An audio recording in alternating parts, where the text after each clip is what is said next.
بسم الله بسم الله والصلاة والسلام على رسول الله وآله وصحبه ومن والاه.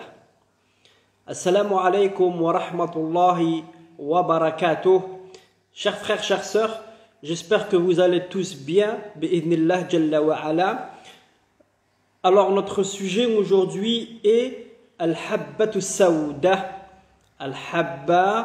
Al-Habbatu Sawda. Donc, comme vous le savez, c'est vraiment la période de Al-Habbatu Sawda et le meilleur des remèdes que le prophète sallallahu alayhi wa sallam a conseillé est Al-Habbatu Sawda. J'espère que vous m'entendez tous. Bi'idhnillah jalla wa ala. Si vous ne m'entendez pas ou s'il y a un problème avec la connexion, bi'idhnillah, vous me le faites savoir. Bi'idhnillah. Wa alaykum salam wa rahmatullah. Si vous ne m'entendez pas, vous me le dites. Barakallahu fikum. Donc, comme vous le savez, la graine de Nigel, elle est très connue, elle est très répandue. Elle a été conseillée par le prophète sallallahu alayhi wa sallam.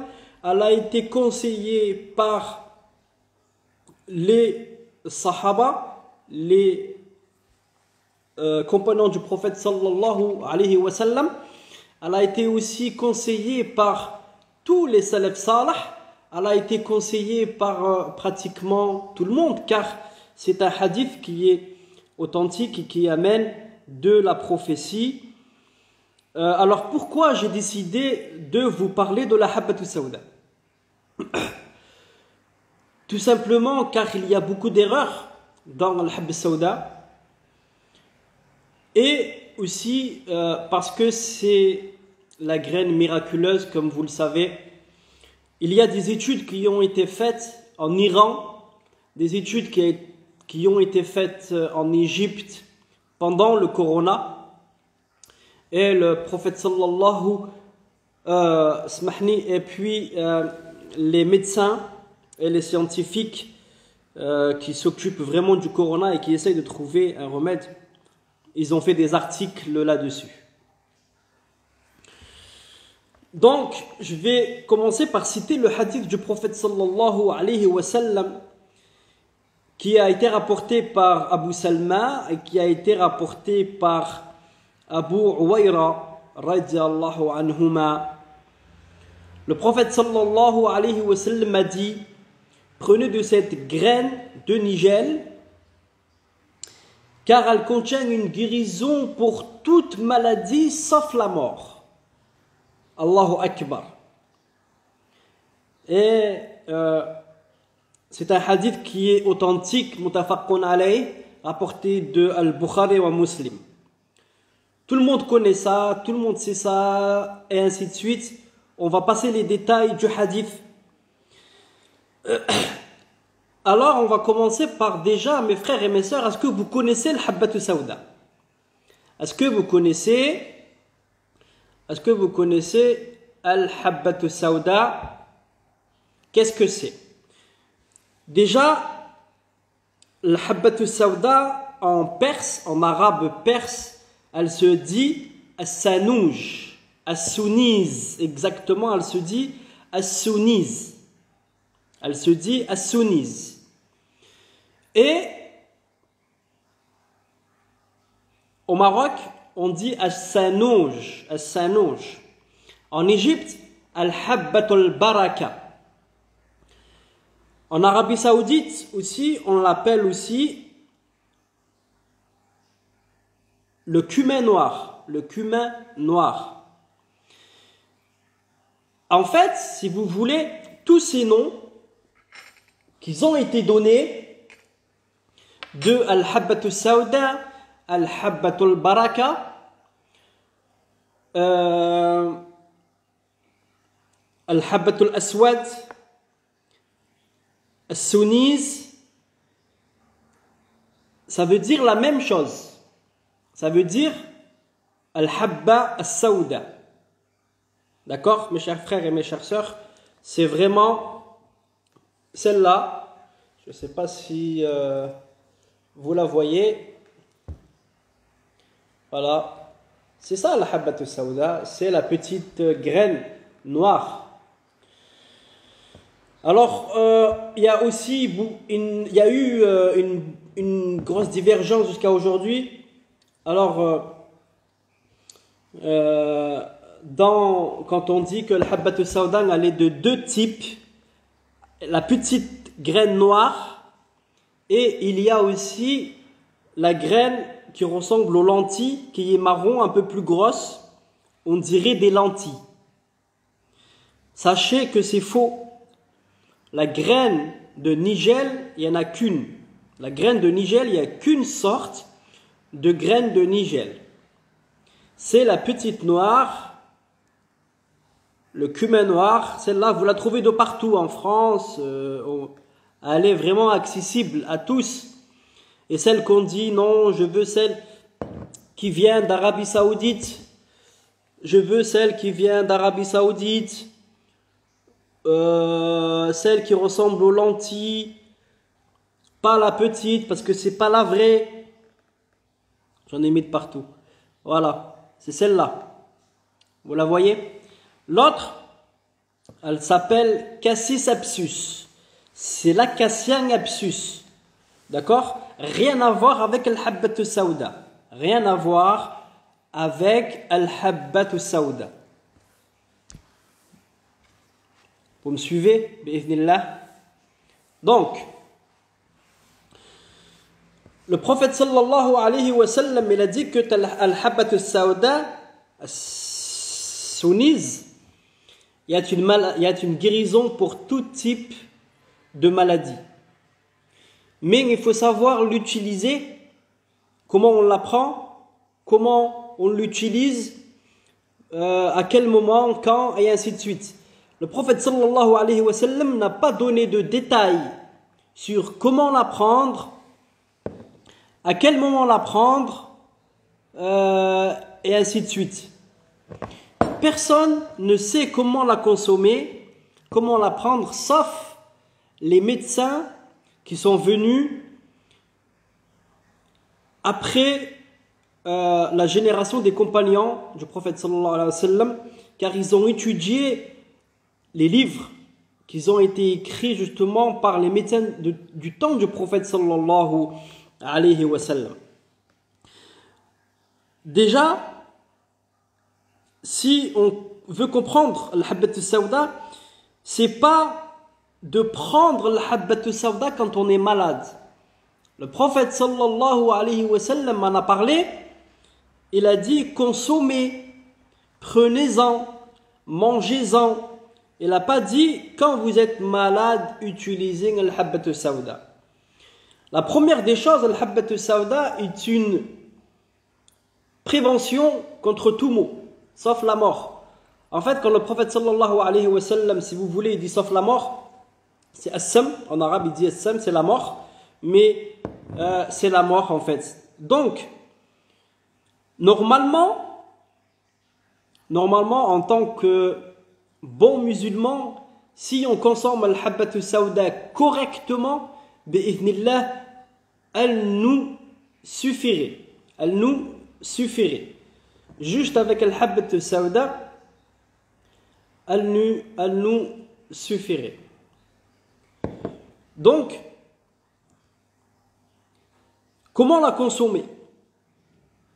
On la consomme quand on a des problèmes de gorge, qu'on tousse, qu'on a mal à la poitrine, qu'on a une grippe, on a de la fièvre, tout ce qui est en lien avec la bouche, jusqu'à l'œsophage, jusqu'à l'hernie hiatale, jusqu'au bout de l'estomac, ici, tout ce qui est de l'œsophage jusqu'à la bouche, comment elle se consomme. Je vais vous montrer bi'idhnillah comment al-habbat sauda se consomme. Alors, dans les grippes, dans la pneumonie, dans le coronavirus, bien sûr, coronavirus, subhanallah, c'est exceptionnel. Par exemple, moi et ma famille, depuis que il y a le corona, on n'utilise que ça. Avec du miel, bien sûr. Le miel, je vais faire un autre live.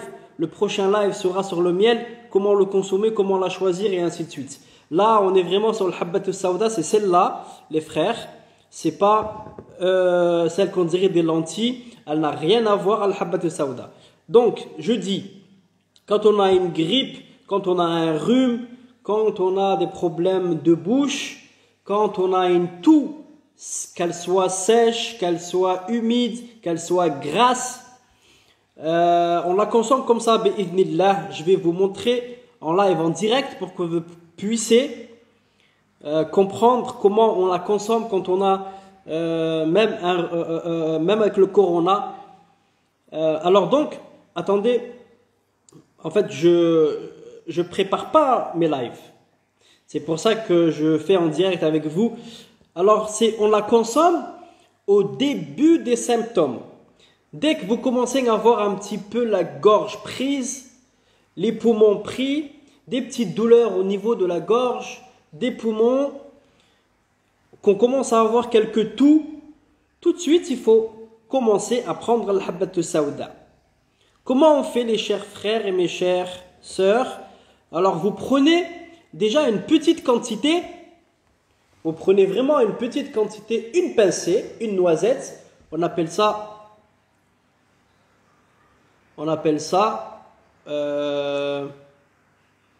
une pincée. Vous prenez une pincée, d'accord? Vous la mettez dans la bouche. Vous la mettez dans la bouche. اللايف بعض مرات قرثنت مازيغ بعض مرات قرثنت فرنسي انه غيتصني وذاني دي تباعا زكي فرنسا تباعنا اذا تصني وذاني زكي فرنسا وسويني غازو خاصني نشرحها خل الحبه السوداء غير ديجن فيديو خ يوتيوب خل الحبه السوداء وني خصنا هذه سنن هذه باذن الله هذه غزا يوتيوب. Alors donc je disais comment on fait?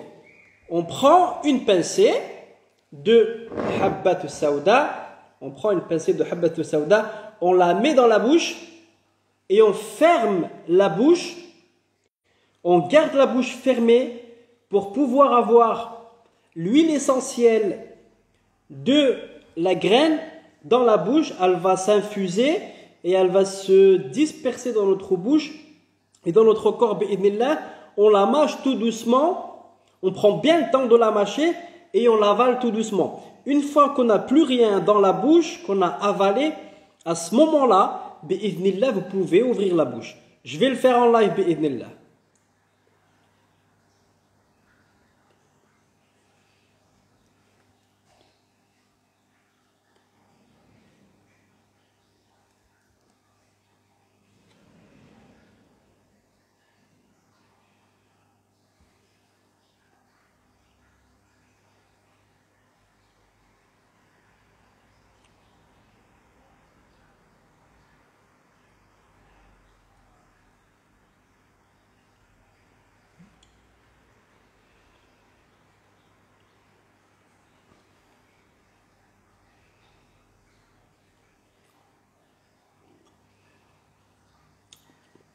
Et puis on l'avale, d'accord?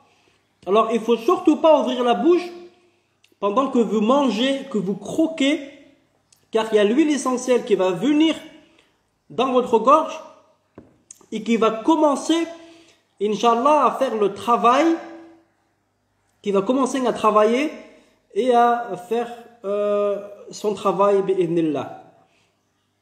أتصني وذن قناة سيور ثمازيغ نهار اللايف فرانسيس أنا والحبة السوداء كي غاسيجن فيديو خ يوتيوب مرات زوما يتبع ملا خم خ يوتيوب قم حجامات النادور قم جام قم الابوني أتفهم التصل الحوايج سمازيغ. Alors je disais, si vous voulez me suivre aussi, je fais beaucoup de vidéos en français et en tamazight sur ma chaîne YouTube. Vous pouvez rejoindre. Donc vous avez compris mes frères et mes sœurs? On met la graine dans la bouche, les graines dans la bouche.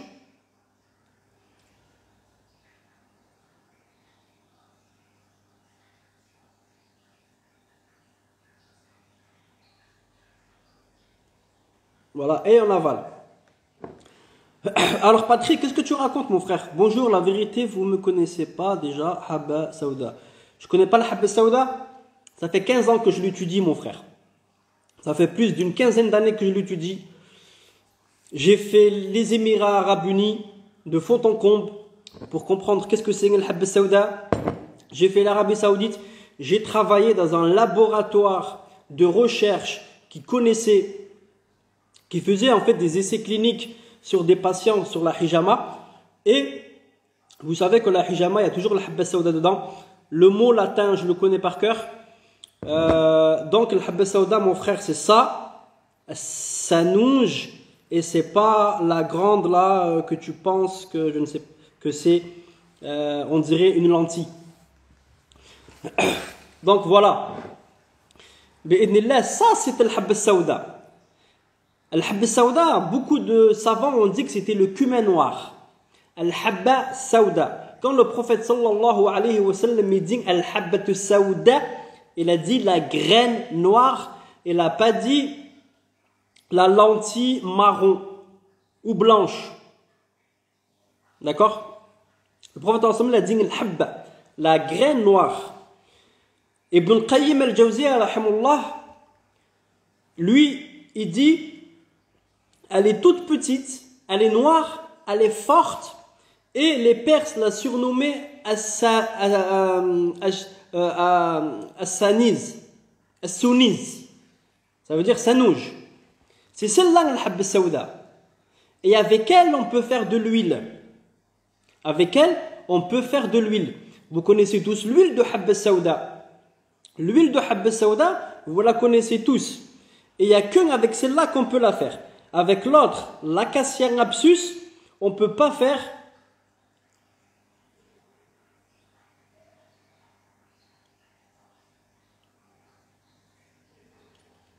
l'al-musta'an. Donc, ça nouge vraiment, cette petite graine noire, c'est al-Habba Sauda. Alors, ça nouge, si c'est dangereux, pourquoi le prophète sallallahu alayhi wa sallam, le meilleur des hommes, qui ne parle pas sans avoir la science, il a dit et consommer de cette graine car c'est une guérison pour toute maladie. Donc, avant de venir sur mon live et de polluer mon live, je vais te bloquer Patrick. Laisse les frères profiter tranquillement et les sœurs profiter tranquillement. Bon, sinon je te bloque.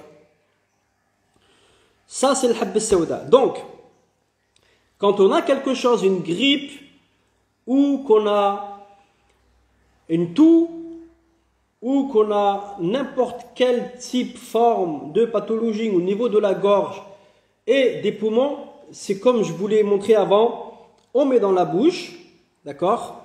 On en met un petit peu dans la bouche, on ferme la bouche, on mâche, on prend le temps de la mâcher, qu'elle s'infuse à l'intérieur de la bouche et on l'avale tout doucement. C'est comme ça qu'on la consomme. Quand il y a une grippe, un rhume, le corona et ainsi de suite, c'est comme ça qu'on la consomme. Maintenant, pour tous les problèmes digestifs, les problèmes de gaz, les problèmes de ballonnement, les problèmes de diarrhée, de constipation, tout ce qui est lié en dessous de notre estomac, à partir de l'estomac jusqu'en dessous à l'anus, elle se consomme. On prend une cuillère. Alors, on prend une petite cuillère, vraiment, alors pour les débutants, il faut commencer avec un tout petit peu, un tout petit peu. Vous mettez dans la bouche et vous l'avalez avec de l'eau derrière, ou avec du miel.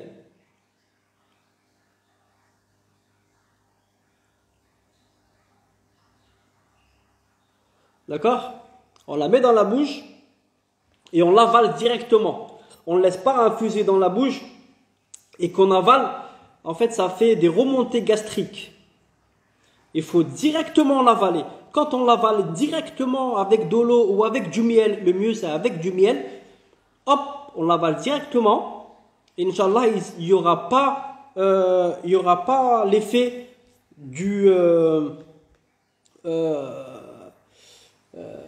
d'acidité gastrique. Il n'y aura pas de remontée acide. Et là, Inch'Allah, il faut, bi'idhnillah, la consommer à jeun, le matin à jeun. Ensuite, vous la prenez avant ou après le repas du midi et le soir avant d'aller vous coucher. Ça, c'est tous les problèmes digestifs, même sihr, ceux qui ont de la sorcellerie dans le ventre, ou ceux qui ont mohim, tous ceux qui ont un problème digestif, avec un problème de ballonnement, de gaz, de douleurs abdominales, que vous avez le ventre qui fait mal, les problèmes de reins. Le prophète sallallahu alayhi wa sallam a parlé de ça, et c'est Ibn al-Qayyim al-Jawziyya rahimahullah qui en a fait la traduction de ça, justement par rapport aux reins et à la vessie, tous les problèmes de reins et de la vessie. Alors il dit, et qu'on la boit avec de l'eau chaude. Alors si on la broie, on la pétrine avec du miel, et on la boit avec de l'eau chaude, elle dissout les calculs dans les reins et la vessie. C'est pas moi qui le dis, les frères. C'est Ibn al-Qayyim al-Jawziyya qui y a fait cette traduction. Et subhanallah,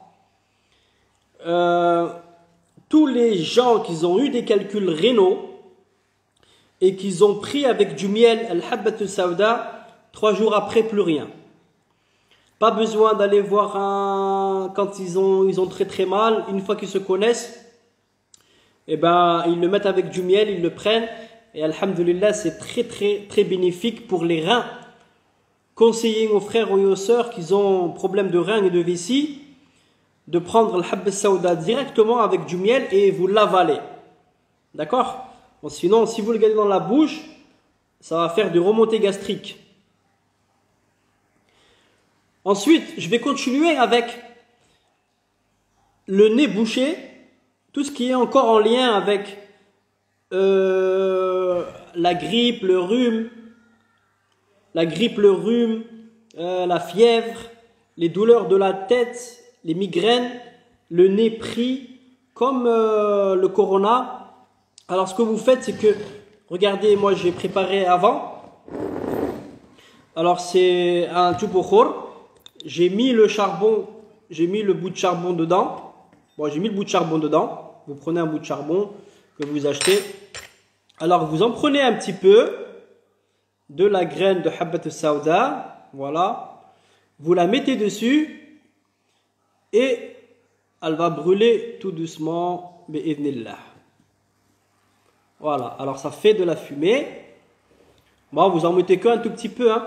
Alors, même quand il y a des virus, à la maison, que les enfants ils sont malades, que tout le monde tousse, tout le monde a le nez qui coule, a le nez bouché, alors vous mettez bi'idhnillah comme ça, hein, et puis vous le mettez au-dessus de vous et vous inhalez.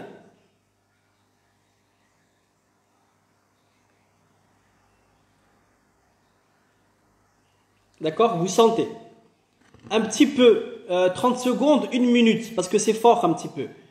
Et ça, vous le faites durant toute la journée. Et après, vous le laissez, bi'idhnillah, hein? Après, vous le laissez dans la maison, et ça va tuer, bi'idhnillah, les virus, les microbes qui sont là, qui sont autour de vous, et ça va être efficace, bi'idhnillah, contre tous les virus et contre tous les microbes qu'il y a à la maison. Donc, bi'idhnillah, voilà comment on utilise, voilà la forme, comment on l'utilise, bi'idhnillah.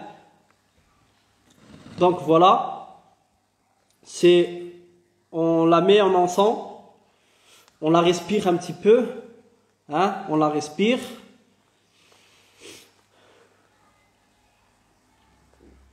Voilà. Et ça, durant toute la journée. Alors, pour l'encens, vous ne le faites pas toute la journée, hein, parce que c'est fort. Il faut bien ouvrir les fenêtres. D'accord? Et puis vous le faites par exemple le matin au lever et une fois dans la journée et le soir avant d'aller vous coucher. Comme ça les enfants, ils vont bien en profiter. D'accord? Comme ça les enfants, bi'idhnillah, ils vont bien en profiter. Bi'idhnillah. Donc voilà. Vous avez aussi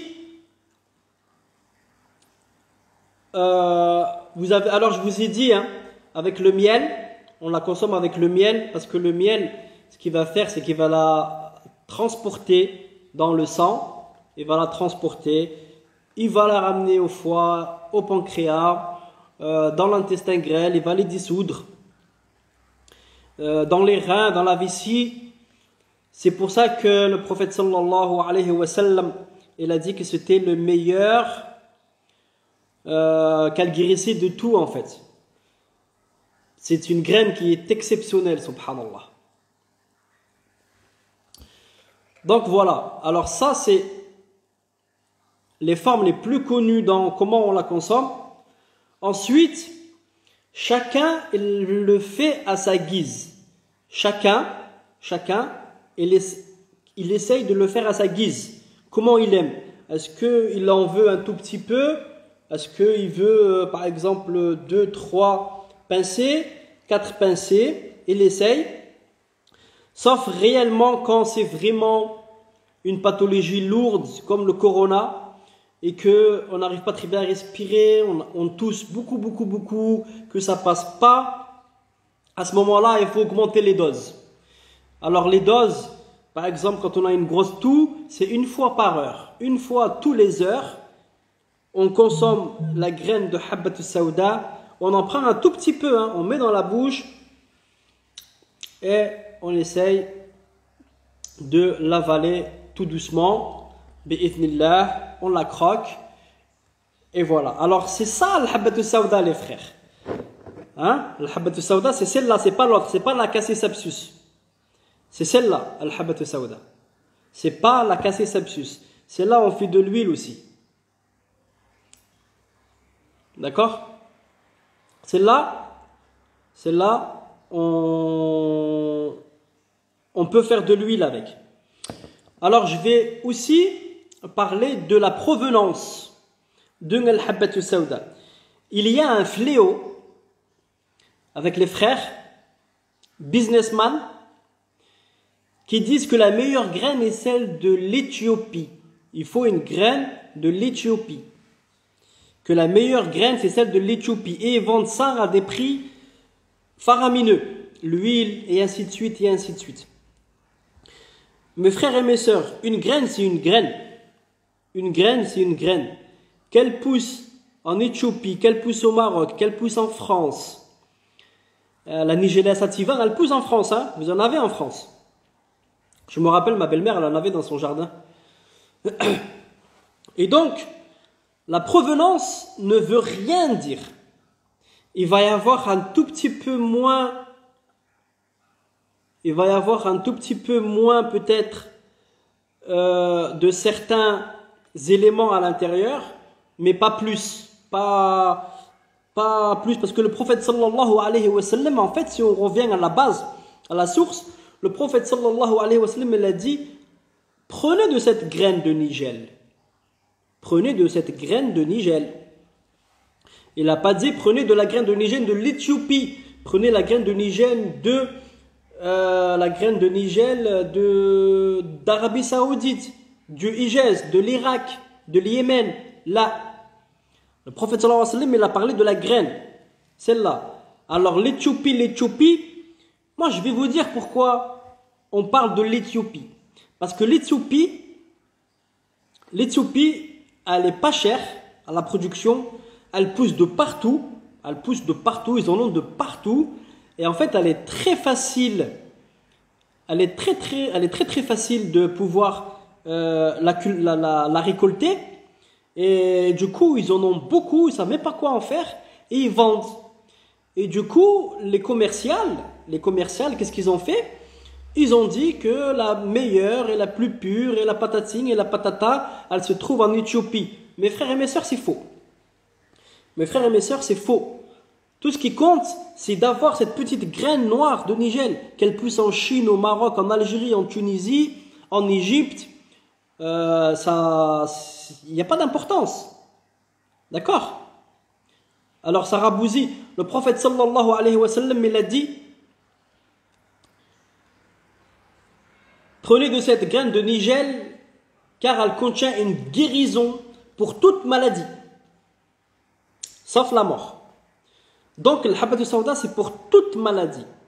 N'importe quelle maladie, là, on peut consommer la graine de nigel, mais il faut savoir comment la consommer. J'ai expliqué un petit peu avant, vous reviendrez sur le live, là, comment on consomme le habbat sauda,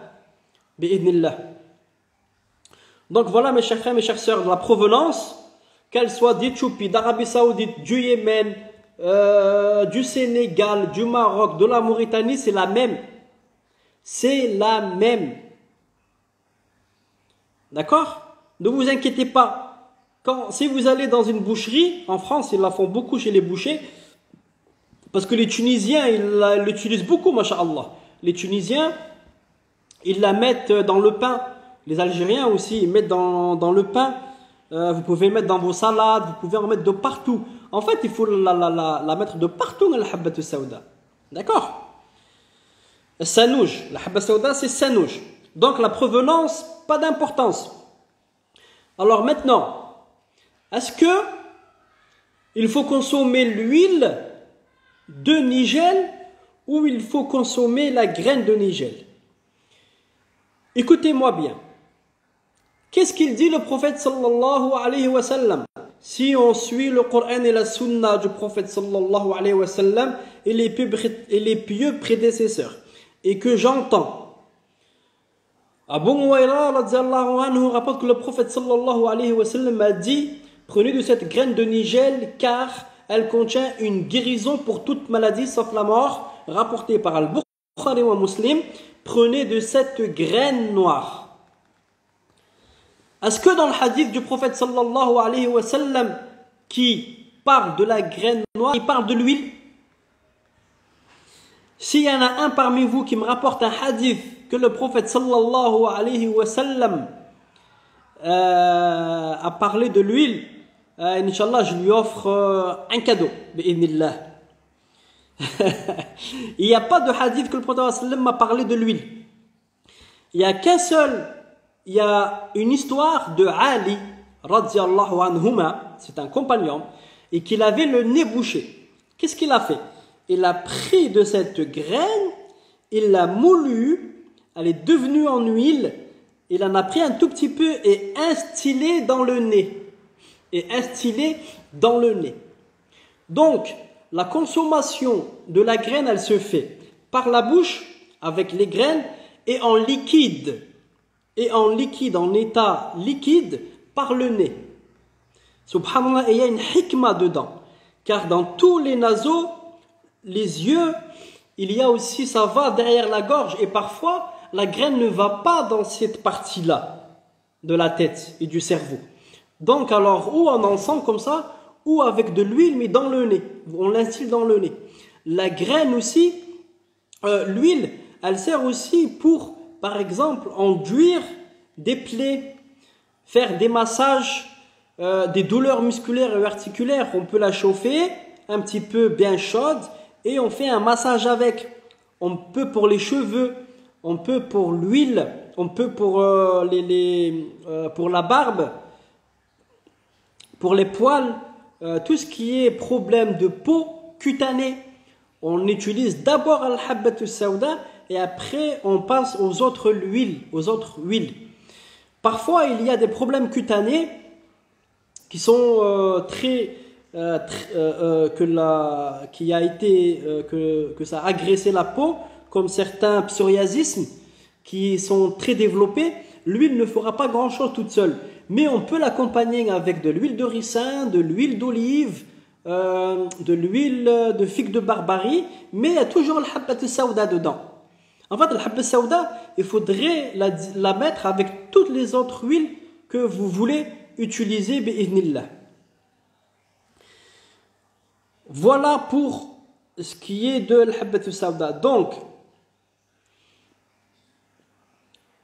mes chers frères et mes chères sœurs, j'espère que vous m'avez compris. Al-Habbatu Sauda, elle se consomme, elle guérit. J'ai vu des cas et des cas. Il y a des essais cliniques pour le corona. Ils ont beaucoup utilisé dans la pathologie du corona, ils ont utilisé Al-Habbatu Sauda et la propolis. Al-Habbatu Sauda et la propolis. Et bien, idnillah, je vais aussi faire un live sur le miel et les produits de la ruche. Car quand le prophète sallallahu alayhi wa sallam parle du miel, il parle en fait de tous les produits de la ruche. Par exemple, dans le Coran, quand Allah il dit « Oh vous les abeilles, allez dans les montagnes et cherchez votre nourriture. » Donc c'est vraiment l'abeille en elle-même. Il faut parler de l'abeille. Alors il y a le miel, il y a la propolis, il y a la gelée royale, il y a le pollen, il y a le pain d'abeille, il y a le venin d'abeille. C'est ce qu'on appelle aujourd'hui l'apithérapie. Mais bon, avant de venir au miel, vraiment j'aimerais bien que vous sachiez comment utiliser le Habbatu Sauda. Car c'est vraiment le Habbatu Sauda, oui, bi'idhnillah, il faut pour le stress, vous la prenez directement. La Habba Sauda, pour le stress, il faut la consommer directement. Il ne faut pas la mettre dans votre bouche, le laisser, sinon ça va vous faire des aigreurs d'estomac. Vous la mangez, vous l'avalez directement. En fait, comment elle va interagir avec le stress, la Habbatu Sauda? Elle va interagir en vous dégonflant le ventre, en enlevant les gaz. Ça enlève aussi tout ce qui est en trop dans les intestins, et ainsi de suite. Et donc vous allez sentir une légèreté et ça va vous faire du bien. Bi'idhnillah. En fait, il faut trouver comment vous pouvez vous-même utiliser le Habbatu Sauda. D'accord? Le prophète sallallahu alayhi wa sallam, il n'a pas donné d'indication sur le fait de prendre le Habbatu Sauda d'une manière ou d'une autre façon.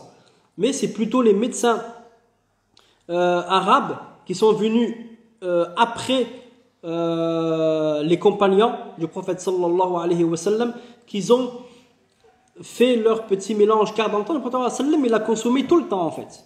Dans le temps du prophète sallallahu alayhi wa sallam, c'était une habitude pour eux de consommer le Habbatu Sauda. Ils n'attendaient pas d'être malades ou d'avoir des pathologies pour pouvoir consommer le Habbatu Sauda. Non, mais en prévention, tous les jours. Vous verrez, moi je connais des personnes qui ont l'habitude, j'en fais partie, des gens qui prennent le Habbatu Sauda tout le temps à longueur de journée, ils prennent le Habbatu Sauda et subhanallah, vous leur dites si tu as eu le corona, rien. Si tu as eu la grippe, si tu as eu la fièvre, si tu as eu ceci, rien, subhanallah. Car à force de consommer le Habbatu Sauda, le système immunitaire, il s'est renforcé. D'accord? C'est pour ça que c'est un miracle. Et il faut vraiment prendre les paroles du prophète sallallahu alayhi wa sallam telles qu'elles sont. Si le prophète sallam il a dit que c'est une guérison, qu'elle contient une guérison pour toute maladie, c'est qu'elle en contient. C'est pas moi qui le dis, mais c'est le prophète sallallahu alayhi wa sallam qui le dit. Donc il y a le remède dans le Habbatu Sauda. Mais comment la consommer? Il est là le hic. Donc je vous ai donné les grandes lignes pour pouvoir la consommer. Alors elle se met en encens. Comme ça on la sent. On l'encens. Ça va tuer les microbes, ça va tuer les bactéries, les virus dans la maison. Si vous avez le nez bouché, et puis vous la mettez un petit peu dans votre bouche. Alors, est-ce qu'il y a des interactions avec les médicaments? Donc, c'est vraiment le Habbatu Sauda. En règle générale, quand le prophète sallallahu alayhi wa sallam parle de Habbatu Sauda et qui ne donne pas de détails, le Habbatu Sauda, ça renforce le système immunitaire. Par exemple, vous la prenez à jeun, un tout petit peu. En fait, ça ne sert à rien de prendre beaucoup. Ça ne sert à rien, il faut en prendre un tout petit peu. En ma connaissance, il n'y a jamais eu de problème avec les médicaments. À ma connaissance, dans toutes les études que j'ai lues sur le Habbat Sauda, je suis toujours en train de faire des recherches dessus. Je suis je lis beaucoup les articles scientifiques des Iraniens, des Égyptiens, des Irakiens, des Palestiniens, des Syriens. Ils sont toujours en train de faire des recherches dessus et il n'y a pas eu d'effet secondaire. Par contre, si vous prenez des grosses cuillères et que vous la mangez, bien sûr, ça va, sans prendre de médicaments, ça va vous faire mal au ventre. Comme l'huile. L'huile, si vous prenez de l'huile, une petite cuillère à café d'huile, vous la mettez dans la bouche et vous l'avalez, ça va vous tuer le ventre. Pourquoi? Parce qu'on a les chaudes et secs et ça va vous faire des brûlures d'estomac. C'est pour ça qu'il vaut mieux la manger que de prendre l'huile. Et c'est pour ça que je dis encore une fois, il faut comprendre les textes.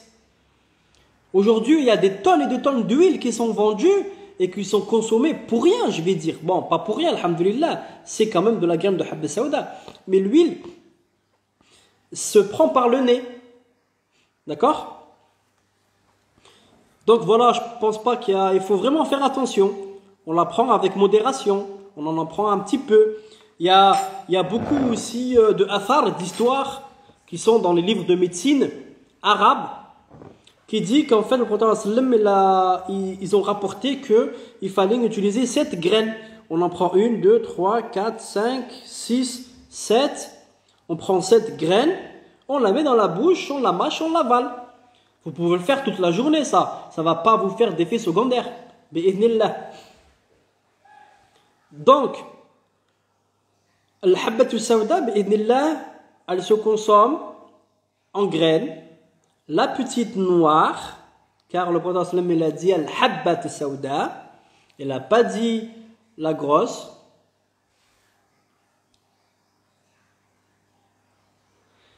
Alors il y a un frère, il me parle d'allergie. Vous savez que le produit naturel qui contient le plus d'antihistaminiques, c'est Al-Habbat Sauda. Al-Habbat Sauda, elle contient beaucoup d'antihistaminiques. Je connais des personnes qui ont remplacé leur antihistaminique par Al-Habbat Sauda. Pour les allergies, c'est exceptionnel. Moi, j'utilise le venin d'abeille. Je suis un professionnel de le venin d'abeille. Je pique avec les abeilles. Et quand j'ai des personnes qui sont allergiques, tout de suite, ils sont allergiques, je vois une réaction allergique, qu'est-ce que je fais? Je masse l'endroit avec de l'huile de Habba Sauda et je leur donne une cuillère à café de Habba Sauda tout de suite.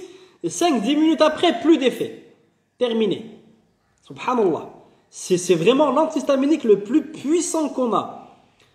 Avec les œufs de caille. Avec les œufs de caille. Les œufs de caille, c'est une bombe.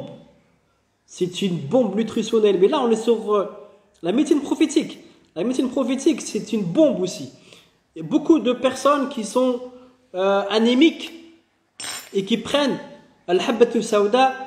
Certaines personnes, au bout de 1, 2, 3 mois, quand ils font leur bilan sanguin, c'est revenu à la normale. Subhanallah. Le prophète sallallahu alayhi wa sallam, il ne parle pas pour rien. C'est une bombe nutritionnelle, Al-Habbat Sauda. Subhanallah. Ajib. Combien de personnes... Alors, pour le frère qui me dit quand on est allergique, pour les allergies, en fait, la Habbat Sauda, comment elle se consomme, mes chers frères et mes chères sœurs? Elle se consomme le matin. Je répète, le matin à jeun, la quantité qu'on veut. Le midi, avant ou après le repas, selon votre guise. Et le soir, avant d'aller se coucher. Pour les personnes allergiques, vaut mieux en prendre sur 2 fois. Vous le faites en 2 prises. Vous prenez une première prise dans la bouche, vous l'avalez avec le miel ou de l'eau. Une fois que vous l'avez avalé, vous en prenez un tout petit peu, vous le mettez dans votre bouche, vous fermez votre bouche, vous la mâchez et vous l'avalez tout doucement. Et là, ça va jouer vraiment sur toute votre sphère ORL, bi'idhnillah jalla wa ala. D'accord? Alors voilà pour aujourd'hui. Je pense que j'ai donné pas mal d'explications. Si je vais le remettre, je vais le laisser le live, Inch'Allah, je vais le mettre dans mes stories et puis vous regarderez, Inch'Allah, je vais le mettre sur ma page YouTube. Suivez-moi sur YouTube aussi. Ah, Alma, subhanallah, ça m'a donné. Suivez-moi sur YouTube, barakallahu fikoum. Vous tapez Hijama Nador, et vous allez tomber sur ma chaîne YouTube. J'explique beaucoup de choses en berbère, et beaucoup de choses sur la hijama, en français. Et de temps en temps, je fais aussi de la musique prophétique en français, mais c'est plus une chaîne pour les berbères. Mais je parle aussi beaucoup de hijama en français, car la hijama, c'est une catastrophe. Et la habba sauda, par exemple, là vous voyez pour la habba sauda, combien de personnes pensent que la habba sauda c'est la grosse là? Rien à voir. La grosse, elle s'appelle la cassia abscus, qui n'a rien à voir avec la habba sauda bi'idhnillah. Si vous avez des questions, vous pouvez les mettre de partout et puis je reviendrai dessus. Je vous répondrai à vos questions bi'idhnillah. Le prochain live sera sur le miel. Alors le miel, il y aura beaucoup de live parce qu'il y a le miel.